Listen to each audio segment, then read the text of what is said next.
Bonjour Greg. Est-ce que tu Oui, nous entends? très très bien. Merci, merci. Bonjour à tous. On va Bonjour. pouvoir démarrer alors? Avec Et plaisir. puis les retardataires, ils prendront en cours de route. Mhm. Merci, bonjour à toutes et à tous et merci d'être présents aujourd'hui pour ce deuxième webinaire. Vous avez été nombreux à assister au premier sur l'investissement immobilier à Sarasota. On a eu de très bons retours, donc on vous en remercie. Alors pour ceux qui ne l'ont pas visionné, sachez qu'il est disponible en replay sur notre chaîne YouTube et également sur tous nos réseaux sociaux. Donc voilà, vous pourrez le revoir. Aujourd'hui, on va parler fiscalité, plus particulièrement la fiscalité des biens détenus, la fiscalité en France des biens détenus aux États-Unis. Alors, c'est un sujet qui suscite évidemment beaucoup d'intérêt pour tous les investisseurs. Donc, on va essayer de vous éclairer au mieux et de répondre à toutes vos questions. D'ailleurs, n'hésitez pas à écrire vos questions dans le petit question-réponse en bas de votre écran pendant la présentation et on prendra quelques minutes en dernière partie pour y répondre. Bonjour Greg Orkera.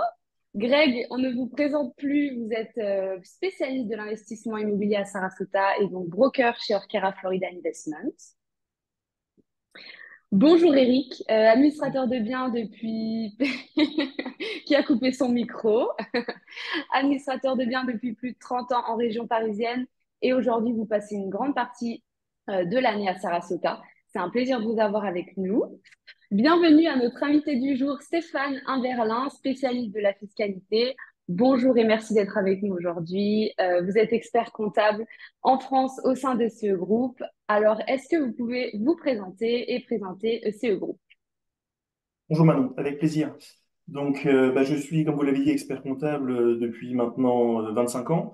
Ce groupe, donc, c'est un cabinet traditionnel. Hein, nous exerçons tout type de mission comptable. Et j'ai eu l'occasion, grâce à Eric puis à Grégor Kera, de travailler sur l'imposition des revenus étrangers, notamment des revenus fonciers US en France, d'abord pour leurs investissements, puis pour leurs clients. Donc voilà, c'est dans ce cadre que j'interviens aujourd'hui pour expliquer de façon la plus simple possible l'imposition française des revenus étrangers. D'accord. Merci Stéphane pour cette présentation. On va maintenant rentrer dans le vif du sujet.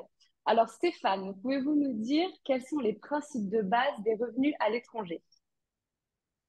Tout à fait. Alors, il faut en fait comprendre que deux notions sont posées dès qu'on a des revenus à l'étranger. Parce que donc, le pays dans lequel on est résident voudra imposer l'ensemble des revenus mondiaux des contribuables, donc en ce qui nous concerne la France. Et de l'autre côté, chaque pays souhaite également imposer les revenus qui sont générés en interne, peu importe la nationalité de leurs bénéficiaires. Donc, si on retient ces deux principes, les revenus internationaux vont être imposés à la fois dans le pays dans lequel ils sont perçus et dans le pays de résidence du contribuable. Donc, les pays ont signé entre eux des conventions. La France a signé pas loin de 200 conventions internationales avec les différents pays avec lesquels elle a pu négocier afin de définir des règles qui évitent ces doubles impositions, donc de faire en sorte que les gens ne soient imposés que d'un côté. Ok, donc quelle est la convention avec les États-Unis et comment elle s'applique quand on détient des biens immobiliers? Alors, avec les États-Unis, on va se retrouver donc dans cette même règle. Les revenus américains seront imposés en tant que tels aux États-Unis, quelle que soit la nationalité de leurs bénéficiaires. Et du côté français, les contribuables français, eux, vont devoir déclarer leurs revenus mondiaux, donc intégrer leurs revenus américains à leur déclaration française, soit dans la catégorie des revenus fonciers, soit dans la catégorie des revenus BIC. On verra tout à l'heure la différence entre les deux. Euh, et donc, on aura une élimination de la double imposition par l'implication en France d'un crédit d'impôt égal au montant de l'impôt français. Donc, en fait, il n'y aura pas d'impôt sur le revenu étranger en France. D'accord. Et du coup, on se pose la question, est-ce que le revenu que je vais déclarer en France est identique à celui que je déclare aux États-Unis? Alors, malheureusement, ce serait trop simple. Notamment, donc, on va démarrer avec la partie revenus fonciers, donc qui sont les locations nues. les règles de détermination des revenus imposables vont différer entre la France et les États-Unis. Deux principales différences. L'amortissement des immeubles pratiqués aux États-Unis ne pourra pas être déduit en France, et certaines autres dépenses déductibles aux États-Unis, qui sont un peu plus larges que les dépenses françaises, ne font pas partie de la liste des dépenses déductibles en France. En France, on a une liste exhaustive définie dans le Code général des impôts. Donc, toutes les dépenses qui ne rentrent pas dans cette liste-là devront être également retraitées. Donc, on va devoir retraiter le revenu en fonction des règles françaises, le convertir en euros, et ensuite le reporter dans la déclaration des revenus fonciers, la déclaration 2044, comme n'importe quel immeuble détenu en France ou ailleurs. Donc, pour illustrer cela, on a mis en place un petit tableau, un petit exemple. Donc, on va retrouver en fait la déclaration américaine, alors de façon synthétique, et l'équivalent français, de façon à déterminer le revenu imposable en France. Donc, j'ai retenu un taux de conversion qui est en fait le taux de conversion qui est publié par l'administration fiscale euh, en début d'année et qui est un taux, donc le taux applicable au 31 décembre, qui est le taux à retenir. Donc celui-ci, on le trouve facilement sur Internet. Là, en l'occurrence, il ne faut pas prendre ce taux-là en tant que tel pour l'année 2023, c'est un taux antérieur. En fait, le tableau avait été fait sur l'année précédente. Donc voilà, donc aux États-Unis, nous allons avoir 28 000 euros, 28 000 dollars, pardon, justement, 28 800 dollars de loyer encaissé. Nous allons avoir différentes charges et l'amortissement, donc qui va contribuer à un revenu fiscal de 5 400 dollars. Sur la France, donc en ne retenant que les dépenses réellement déductibles, nous nous retrouvons avec 15 800 dollars convertis en euros qui font 14 970 euros. Donc ça va être le revenu imposable en France, mais qui sera neutralisé par le crédit d'impôt égal à l'impôt théorique français sur ce revenu. Je vais, je vais ajouter une précision, forcément, quand même, sur la partie US, qui est quand même intéressant et qui fait partie des avantages pour de l'investissement sur la Floride. C'est que on ajoute au revenu fiscal donc de 5 400 que je vois apparaître, on peut en plus déduire ce qu'on appelle une réduction standard chez nous, qui est d'un peu plus de 4 000 dollars. C'est-à-dire qu'en fait, vous allez avoir un net imposable aux États-Unis qui sera quasiment inférieur à 1 000 dollars, avec un taux d'imposition entre 10 et 15%. C'est pour ça que très souvent, j'indique aux clients que nous avons un impôt de zéro ou proche de zéro sur la partie US. Je voulais ajouter cette précision au tableau. Merci Greg. Donc, en synthèse, très peu d'impôts aux États-Unis et pas d'impôts en France, en tout cas sur, sur ces revenus. Donc, il y a une deuxième façon donc, de louer les biens, hein. Donc là, on était sur la partie location nue. Vous pouvez aussi louer vos biens en location meublée, donc soit location qu'on appelle maintenant Airbnb, soit location plus long terme. Là, donc, les règles de détermination des revenus vont être identiques entre la France et les États-Unis, car sur la location meublée en France, on peut déduire l'amortissement notamment. Donc, on n'aura pas de retraitement à effectuer sur le calcul du revenu. Il devra juste être converti en euros et reporté sur la déclaration. Alors, cette fois-ci, on n'est plus sur la 2044, donc qui est la déclaration des revenus fonciers, mais on est sur la 2042 C-Pro, donc ce qui veut dire 2042 complémentaires revenus autres que les revenus salariés. Désolé pour la complexité, mais ce sont les règles françaises. Et donc, ils sont reportés, ils sont additionnés aux autres revenus de location meublée non professionnels ou professionnels que vous pouvez avoir ailleurs dans le monde. Donc, si on reprend notre exemple de tout à l'heure où on avait un revenu US de 5 400 dollars, si on est sur de la location meublée, on retiendra ce revenu pour sa conversion en euros, soit 5 123 euros. Donc, un petit peu plus simple pour cette partie location meublée, car il n'y a pas de différence de règles de détermination du revenu imposable.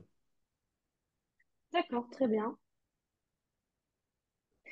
Stéphane, comment est-ce que je remplis ma déclaration française? Alors, on va essayer de faire le plus simple possible. Donc, vous allez voir que cela se fait en trois étapes. La première étape, Ok. c'est de déclarer le revenu selon sa catégorie. Donc, on a vu tout à l'heure, location nue, ce sont des revenus fonciers. Donc, on va déclarer l'immeuble comme n'importe quel autre immeuble dans la déclaration 2044. Donc là, dans l'exemple, j'ai repris les chiffres que l'on a vu tout à l'heure, que j'ai mis dans la colonne immeuble 1. Il suffira d'indiquer également l'adresse de l'immeuble, donc on verra qu'il est aux États-Unis. Et on arrive donc avec notre revenu imposable de 14 970 euros. Si on a des locations meublées, 2042, c'est pro. On a une partie revenu des locations meublées non professionnelles. Donc, revenu de source avec crédit d'impôt égal à l'impôt français, vous reportez les 5 123 euros que l'on a vu tout à l'heure, donc la conversion en euros du revenu. Et vous avez déclaré donc le revenu selon sa catégorie. Donc, l'étape 1 est finie. Maintenant, il va falloir passer à l'étape 2, qui est de renseigner la déclaration 2047. Cette déclaration est importante, car c'est grâce à cette déclaration que vous allez pouvoir indiquer que c'est un revenu étranger et donc bénéficier du crédit d'impôt derrière. Donc, surtout ne pas oublier. Donc, sur la déclaration 2047, vous avez différents cadres à remplir. Donc, nous démarrons avec le cadre 4, qui est donc le revenu foncier imposable en France. Donc là, il va falloir indiquer l'adresse de l'immeuble, le pays d'origine, donc États-Unis, et reporter le montant. Je n'ai reporté là que le montant, donc 14 970 euros. Et vous voyez, sur le côté, on a petite indication du cadre dans lequel il faudra reporter ce revenu sur la 2042 définitive. De la Euh, même façon pour les locations meublées, alors, vous avez... excuse-moi, Oui, je te coupe une seconde. J'ai une précision pour nos clients qui sont en LLC sur la 2047 juste avant. Est-ce que ça a un impact? Est-ce que le nom de la LLC doit être affiché quelque part ou comment ça se passe? alors, en fait, à titre de simplification, la LLC étant fiscalement transparente, dans la Convention internationale, il est prévu que ce soit les contribuables qui déclarent directement leur code-part euh, de revenus de la LLC. Donc, si on a deux associés dans la LLC imposés séparément, chacun va reprendre 50% des chiffres, les reporter dans la 2042 et dans la 2044, pardon, et dans la 2047 à titre personnel, en fait. D'accord, très bien, moi, c'est parfaitement clair. Merci. Donc là, on a vu la partie location nue. Pour la partie location meublée, donc il y a dans le cadre 5, cette fois-ci, de la 2047, la partie bénéfices industriels et commerciaux, donc les fameux BIC. Donc là, il va falloir reporter de la même façon le pays d'origine et le montant du revenu, donc on était sur 5 123 euros, euh, à reporter sur la 2047. Dernière étape sur la 2047, le cadre 6, j'aurais tendance à dire presque le plus important, c'est la récapitulation des revenus. Et là, on se retrouve donc avec l'élimination de la double imposition. Donc, revenu imposable ouvrant droit à un crédit d'impôt égal à l'impôt français. On va reporter. Alors là, je suis parti du principe qu'on avait à la fois une location nue et meublée de façon à être le plus complet possible. Donc, on va reporter à la fois les 14 970 euros en indiquant dans nature du revenu, revenu foncier, et 5 123 euros en indiquant dans la nature du revenu, revenu BIC. Normalement, avec les déclarations en ligne, maintenant, ces reports-là se font automatiquement, mais il est quand même important de vérifier que ça fonctionne correctement, parce que c'est vraiment à partir d'ici que l'on va avoir le total des revenus éligibles au crédit d'impôt. J'ai Donc, une deuxième question. étape validée. Oui, Pardon. Allez-y. Non, non, allez-y, je vous laisse finir. non, je vous en prie. Je voulais Donc, savoir deuxième comment étape, calculer le montant. Ah, comment calculer le... On va venir effectivement au allez. calcul du crédit d'impôt. Il nous reste une étape, du coup, une fois qu'on a rempli la 2047, il va falloir reporter ces chiffres dans la 2042, donc la déclaration synthétique. Normalement, c'est pareil, ces reports se font automatiquement sur la déclaration en ligne, mais encore une fois, il vaut mieux vérifier qu'ils soient faits correctement. Donc, vous allez devoir reporter vos revenus fonciers imposables donc, en 4BA et ce qui nous intéresse, nous, dans le cadre de ce webinaire, les revenus de sources étrangères ouvrant droit à un crédit d'impôt égal à l'impôt français. Donc là, uniquement la partie revenus fonciers. Dans le 4BL, c'est-à-dire les 14 970 euros. Les revenus BIC, ils étaient sur la 2042 CPRO, ils ne sont pas reportés sur la 2042 tout court. Et enfin, dernière case à remplir, après promis, on a fini, c'est dans le cadre 8 de la 2042, on a la case 8 TK. qui sont les revenus de sources étrangères ouvrant droit à un crédit d'impôt égal à l'impôt français. Et donc là, on va reporter dans notre exemple la somme des deux chiffres, 14 000 plus 5 000. Donc on aura nos 20 000 euros qui seront reportés dans cette case-là. Voilà. Normalement, si tout ceci est fait, les impôts vont calculer un crédit d'impôt égal au montant de l'impôt français de ces revenus, et vous verrez apparaître ce crédit dans votre avis d'imposition. Donc, effectivement, comme le disait Manon, l'intérêt, c'est de comprendre comment fonctionne ce crédit d'impôt. Donc, je vous propose un petit exercice pour bien comprendre ce mécanisme. Donc, voilà, on est parti sur l'hypothèse d'un couple marié sans enfant, avec deux parts, et trois hypothèses différentes pour bien comprendre la différence. Première hypothèse, donc, on a un revenu de 100 000 euros en France et pas de revenus étrangers. Deuxième hypothèse, 120 000 euros en France, pas de revenus étrangers. Et troisième hypothèse, celle que l'on a vue tout à l'heure, 100 000 euros de revenus français, un revenu étranger, là que j'ai arrondi, on était à un tout petit peu plus de 20 000, mais à 20 000 euros de revenus US. Donc, un revenu total imposable de 120 000 euros. Donc, dans les trois cas, les impôts vont calculer une imposition théorique. Donc, on arrive pour un revenu de 100 000 euros à une imposition de 17 187 euros. Pour un revenu total de 120 000 euros, on va avoir 23 187 euros de revenus d'impôt théorique. Et pour le dernier cas, donc revenu français US, total de revenus mondial 120 000 euros, donc le même impôt, 23 187 euros. Donc cela permet de déterminer un taux moyen d'imposition. Donc un contribuable qui a 100 000 euros de revenus aura, enfin avec deux parts, aura un taux moyen d'imposition de 17,19%. Et des contribuables ayant un revenu de 120 000 euros de part, on sera sur un taux moyen d'imposition de 19,32%, pardon, qui sera donc le même taux, peu importe que le revenu soit en France ou mondial. Donc, dans le cadre où on n'a que des revenus français, forcément, pas de crédit d'impôt sur les revenus étrangers. Dans le troisième cas, qui est le cas qui nous concerne aujourd'hui, les impôts vont partir du taux moyen d'imposition de 19,32%. Ils vont l'appliquer aux 20 000 euros de revenus US. Cela va donc générer un crédit d'impôt sur les revenus étrangers de 3 865 euros. Et donc, le montant de l'impôt à payer sera 23 000 moins 3 865, 19 323 euros. Donc, on voit effectivement qu'on paye un petit peu plus d'impôts quand on est imposé sur une base de 120 000 euros que sur une base de 100 000 euros. Ce qui est logique parce qu'en fait, c'est ce taux de 19,32% qui est appliqué sur les 100 000 euros de revenus français qui génère l'impôt. Mais on ne paye bien de l'impôt que sur les revenus français, les revenus US étant neutralisés. La preuve, c'est que s'il y en avait 120 000 euros de revenus français, le montant de l'impôt ne serait pas de 19 000, mais de 23 187 euros. Voilà. C'est pour ça que un contribuable qui n'avait pas de revenus étrangers et qui donc acquiert des biens à l'étranger et déclare un nouveau revenu complémentaire va se retrouver avec une imposition un petit peu supérieure, mais ce n'est pas une imposition sur ce revenu étranger. C'est réellement une imposition sur le revenu français qui augmente compte tenu de l'augmentation mécanique de moyenne d'imposition. J'avais une question, Voilà. Stéphane, pour bien comprendre, parce que dans le cas numéro 2, les 120 000, on pourrait très bien imaginer qu'il y a toujours les revenus de 100 000 qui sont des revenus peut-être de salaire ou autre, et les 20 000 qui seraient des revenus fonciers sur des biens immobiliers en France. C'est ça? Tout à fait, tout à fait. Oui, oui, quand je parle de revenus français, c'est tout revenu confondu, que ce soit des revenus de D'accord. salariaux, des revenus de profession libérale, D'accord. et y compris des revenus patrimoniaux.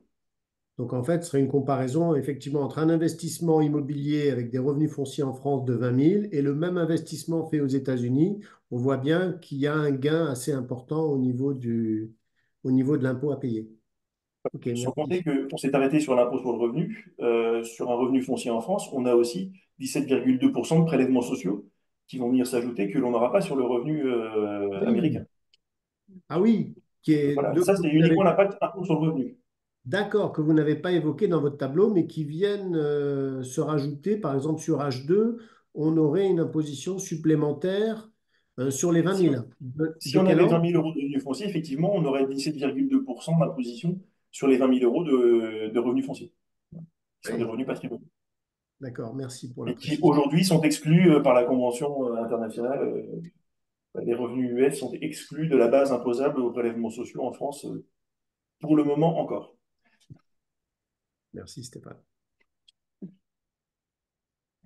Merci Voilà. Stéphane. J'espère que malgré la complexité, ça aura été assez simple à comprendre. On a reçu quelques questions. Je vais regarder.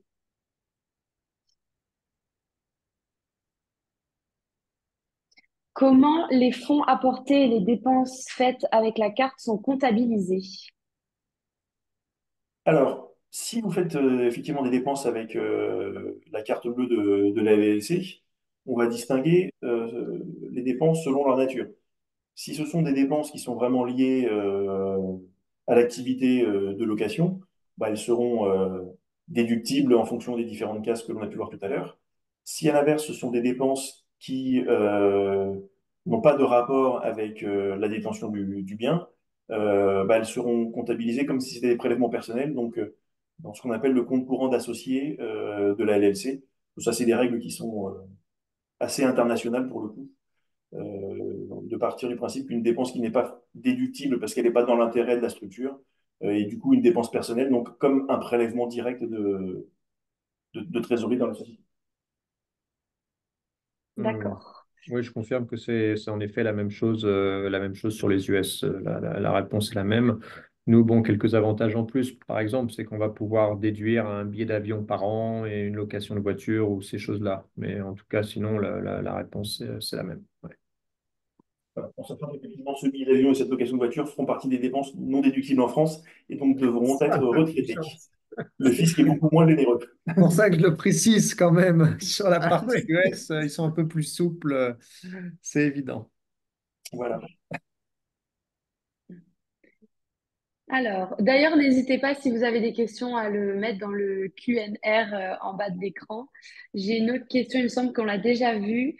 Alors, comment les revenus sont déclarés en France et sont-ils exonérés parce que maintenant d'une entité déjà taxée aux US ou bien peuvent-ils faire l'objet d'une deuxième taxation en France? Donc, bah, c'est ce qu'on vient de voir, en fait. Avec les US, étant donné qu'on a une convention internationale, les revenus sont effectivement déclarés des deux côtés, mais ils ne sont imposables réellement qu'aux États-Unis. En France, on a ce crédit d'impôt qui vient de neutraliser totalement l'impôt sur le revenu étranger. Ok. On a une question plutôt sur les États-Unis. Alors, du coup, je paye combien d'impôts aux États-Unis? Là, je vais laisser Greg répondre, ce sera plus sa partie, je pense. C'est pareil, j'ai un petit peu répondu tout à l'heure sur le tableau de Stéphane. C'est qu'en fait, si je devais donner un exemple, par exemple, que vous avez une rentrée de 2 000 $ tous les mois. Si vous avez un loyer de 2 000 $, ça veut dire que vous allez rentrer 24 000 $ bruts par an. D'accord? Si je prends un exemple, je vais prendre une règle très facile. Si je dois enlever mes charges, mes taxes foncières, les choses comme ça, il va me rester plus ou moins entre 12 et 15 000 $ net par an. D'accord? Donc, ce que disait Stéphane, c'est que nous, sur la partie US, on peut amortir le bien sur 27 ans et demi. D'accord? Donc, c'est-à-dire que tout de suite, je vais pouvoir déduire plus ou moins 7 000 $ d'amortissement du bien. Donc, je vais me retrouver sur un net imposable qui va être autour des 5 000 à 6 000. D'accord?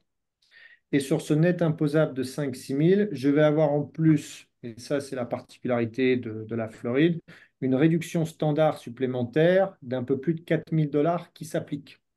Donc en fait, la plupart du temps, mon net imposable va être autour de peut-être 1 000 ou 2 000 $ max sur cet exemple-là, avec un taux d'imposition entre 10 et 15%. C'est-à-dire qu'en fait, je vais me retrouver entre 100 et 300 $ d'impôts à payer sur les US sur 24 000 $ de revenus bruts. Donc, c'est d'où vient en réalité le vrai intérêt d'un investissement aux États-Unis. Donc, c'est de payer proche de zéro sur les revenus encaissés. Et en plus, donc, expliqué par Stéphane, qui ne génère donc aucun impôt supplémentaire en France. Voilà. Et c'est vrai que c'est un outil et une des vraies raisons et particularités d'investir sur les US. Ok. Alors, nous avons reçu plusieurs questions. Si je reçois plus de revenus aux USA qu'en France, de facto, je ne risque pas d'être considéré comme résident fiscal américain. Alors, cette question, en fait, c'est une question effectivement que vont se poser les impôts des deux côtés, hein, parce que chaque pays a tendance à vouloir que le maximum de personnes soient résidents fiscaux de son côté pour engranger le plus de recettes. Euh, mais du coup, il y a des règles qui vont être mises en place, et en fait, il y a plusieurs critères qui vont être pris en compte par les impôts. Le premier critère, c'est déjà le critère de résidence. Si vous passez plus de 180 jours par an en France, vous allez être présumé résident français. Ensuite, on va regarder quel est le lieu de votre activité. Donc, pas seulement le niveau de revenu, mais les revenus d'activité par rapport aux revenus patrimoniaux. Si j'ai mes revenus d'activité en France, ou que j'ai eu mes revenus d'activité en France et que j'y touche une retraite à l'heure actuelle, et que mes revenus US, même s'ils sont supérieurs, sont des revenus patrimoniaux, on va partir du principe que mon centre d'activité reste en France. Donc ces deux critères-là vont m'emporter sur la répartition du revenu et je serai considéré comme un contribuable français.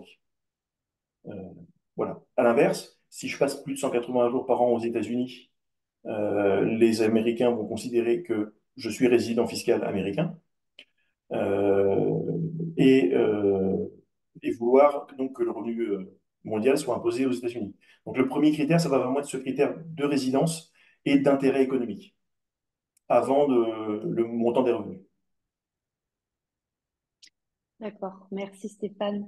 Encore une question, il y en a d'ailleurs plusieurs. Quelle imposition en France lors de la revente du bien aux États-Unis? Alors là, on est sur des calculs de plus-value, donc c'est totalement effectivement différent. La plus-value, normalement, est imposée aux États-Unis sur les biens qui sont américains euh, et, euh, et ne sont normalement pas pareil, de la même façon pas réimposables en France, mais ça donnerait lieu, à mon avis, à un séminaire supplémentaire, car le sujet est aussi vaste que celui de l'impôt sur le revenu. On Oui, prend note. j'allais y répondre. C'est en effet le cas. Là, c'est vraiment sur les parties plus-value, c'est vraiment un webinaire à part. C'est pas si facile que ça d'y répondre comme ça. Il y a la partie plus-value aux États-Unis qui est de l'ordre de 10-15%. Et ensuite, ça serait intéressant d'avoir la réponse de Stéphane sur un autre webinaire d'ailleurs qu'on pourrait préparer. Tout à fait, oui. On pourrait effectivement avoir en parallèle les US et la France de façon à traiter le sujet en globalité.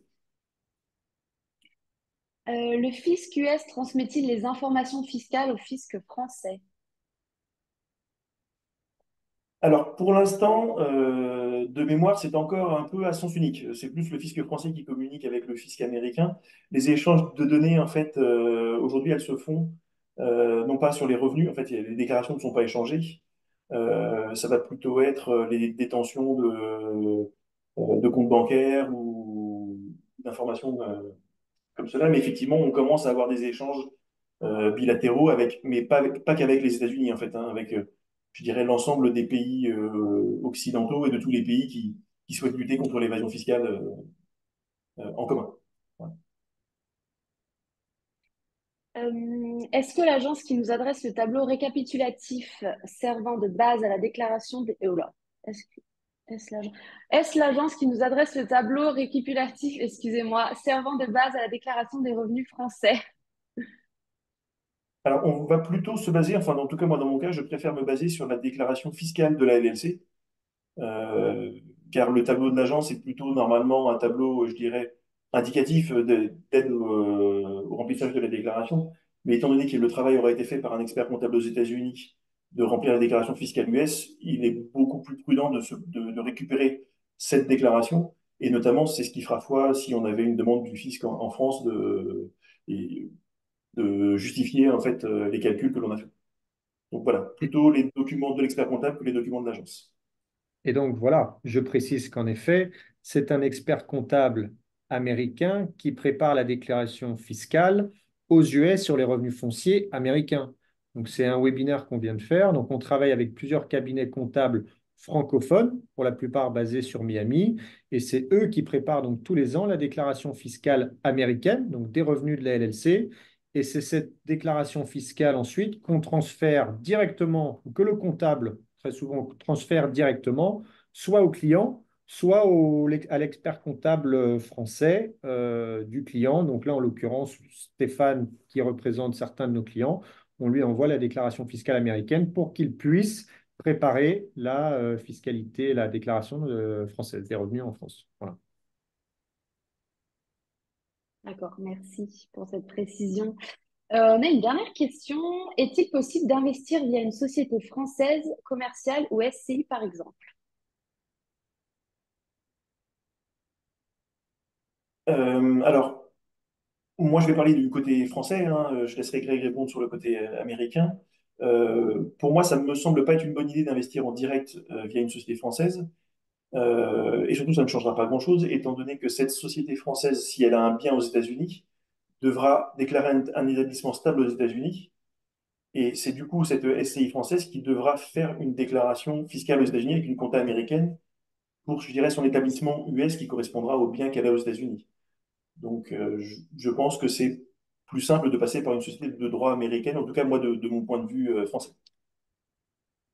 Alors, je pense que la question, alors, je ne sais pas si j'ai bien compris la question, parce qu'en effet, je ne suis même pas certain qu'une société française puisse investir directement aux US. Par contre, la question serait intéressante de savoir, est-ce qu'une société française peut détenir les parts d'une société américaine?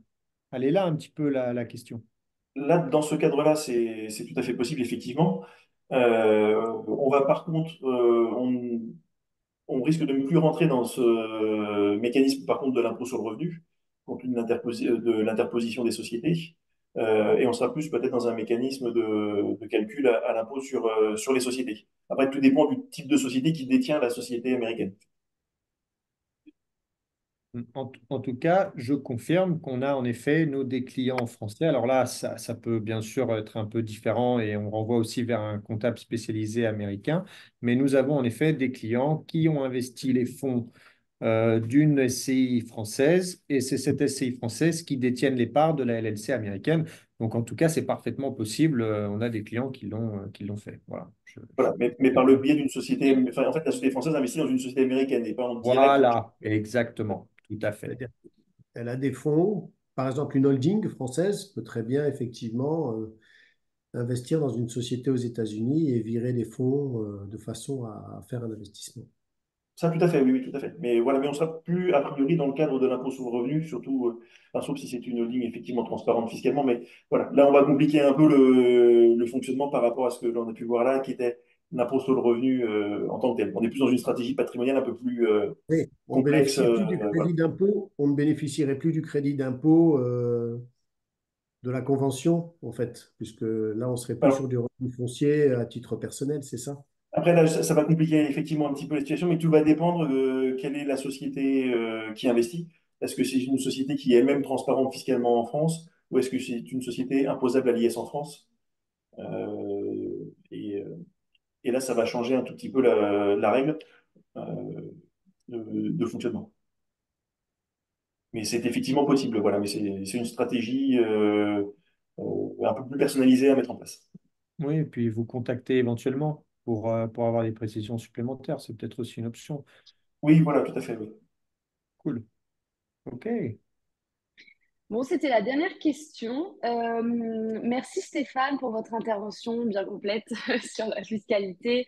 Merci Greg et Eric d'avoir participé également à ces échanges. Euh, Comment ça se passe, Stéphane, si on veut vous contacter pour avoir plus Alors, d'informations? deux possibilités. Mon adresse mail et ce qui me paraît être le plus simple peut-être si on veut pouvoir évoquer les choses de façon personnalisée, c'est de prendre un rendez-vous, voilà, un premier rendez-vous d'une demi-heure a priori, pour exposer la situation et qu'on puisse échanger sur le sujet et, euh, et puis répondre aux questions. Donc, j'ai mis en ligne voilà, le lien vers mon calendrier en ligne voilà, qui permet de prendre des rendez-vous sur des plages définies d'une demi-heure. D'accord. Alors, je ne sais pas s'il y a un cliquable. Je vous le mets dans la discussion. Voilà, vous pourrez directement cliquer dessus si ça vous intéresse. C'est dans le petit discuter en bas. Donc, n'hésitez pas si vous souhaitez prendre rendez-vous avec Stéphane. C'est un plaisir de vous renseigner. Tout à fait. Merci à tous d'avoir participé à ce deuxième webinaire. Oui, Greg et Oui, Eric, excusez-moi. alors on a une question intéressante qui vient d'arriver quand même. J'allais dire. Ah, Oui, oui, puis une question j'ajouterai un qui vient dernier commentaire, d'arriver. bien Oh sûr. Et oui, oui, parce qu'en fait, la question, on me la pose très souvent, et je vais laisser Stéphane à ce moment-là répondre. Est-ce que, parce que je connais la réponse, est-ce que le bien, est-ce qu'une personne qui investit aux US, le bien immobilier aux États-Unis, entre dans l'IFI? Donc ça serait trop beau, bien sûr, mais je te laisse. Malheureusement, oui. Malheureusement, oui. C'est l'ensemble des biens détenus partout dans le monde qui rentrent dans l'IFI. Donc Eh oui. voilà, comme pour les biens français, il faut évaluer la valeur du bien, la convertir en euros et déclarer le bien. On n'y échappera pas. Alors, ce que j'aimerais ajouter quand même, c'est que ça fait maintenant, donc nous, ça fait un peu plus de 14 ans qu'on a la structure sur les États-Unis. Donc, on est vraiment implanté sur Sarasota. On vient de faire vraiment un webinaire sympa à ce niveau-là. Je voulais ajouter que ça fait des années qu'on travaille avec Stéphane et ça a toujours été un vrai plaisir pour nous, car c'est un vrai professionnel qui connaît parfaitement son métier, qui nous a fait aussi découvrir plein de choses. Qui nous aide aussi tous les ans un petit peu à connaître les nouveaux outils, les nouveaux changements s'il y en a. Et j'ai toujours envoyé mes clients chez Stéphane et ils ont toujours été heureux de ces services. Donc, je peux aussi que encourager nos clients de passer par Stéphane pour leurs questions. C'est un vrai professionnel et on a plaisir de travailler ensemble pour toute la partie, en tout cas, fiscalité américaine. Et voilà, donc je voulais te remercier, Stéphane, aussi de ce partenariat en quelque sorte que nous avons avec toi depuis tant d'années. Enfin, merci beaucoup, Greg, et c'est un plaisir aussi partagé de mon côté de travailler avec vous. Voilà, on récupère toujours des éléments très clairs, donc c'est très simple de fonctionner ensemble. Merci. Merci. Merci beaucoup. merci à tous d'avoir participé à ce deuxième webinaire. Nous vous tiendrons au courant de la prochaine date prochainement. Restez bien connectés. N'hésitez pas à nous envoyer des thèmes sur lesquels vous aimeriez qu'on discute. Bon, j'ai cru comprendre que la succession était quelque chose d'assez intéressant, donc pourquoi pas, on va en parler. On vous souhaite à tous une très bonne soirée si vous êtes en France et une bonne journée si vous êtes aux États-Unis. Merci à tous les trois encore d'avoir été présents et à bientôt. Merci. Merci. Merci, Manon. Au Bye. revoir.